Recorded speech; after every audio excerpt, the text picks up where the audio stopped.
What needs to happen for gold to go down? That's a great question. A lot of the focus has been on the upside risks, but one of the big factors that's playing out in the market at the moment is that although investment demand is very strong, the physical market is very weak. So we continue to see strong allocation into the gold-backed ETFs in terms of retail gold demand, but the physical markets and the key markets here are India and China have seen their demand plummet, and particularly driven by the jewelry sector. So if we start to see a little bit of slowdown in terms of investment demand, particularly as economies start to reopen, we could see that downside risk becoming more material. Suki, what's your take on inflation? So, gold is also linked to inflation and dollar.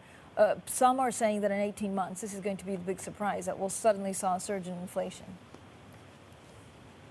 In terms of the inflation and deflation tug of war, we think there's a greater risk of deflation in the near term rather than inflation.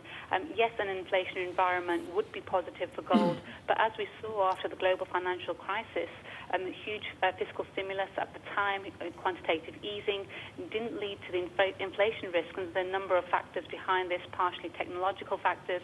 But at the moment, our base case scenario is that there's a greater chance of deflation rather than inflation, particularly as we're likely to see a decline in the corporate profits and the slow and underwhelming economic recovery that we're expecting in the second half of the year, which wouldn't necessarily create a positive backdrop for gold. But of course, the real trigger will be whether we continue to see negative real yields, and and if we do continue to see negative real yields, then that does create a supportive backdrop for gold. Suki, the understanding is the central banks will keep buying gold. I'm fascinated by this question, and it's not like a James Bond movie.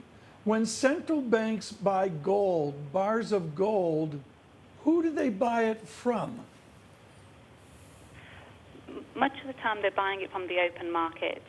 So there's been a number of factors driving interest in buying gold from the official sector level. And we saw in 2018, 2019, the amount of purchases were the highest in the 51 years.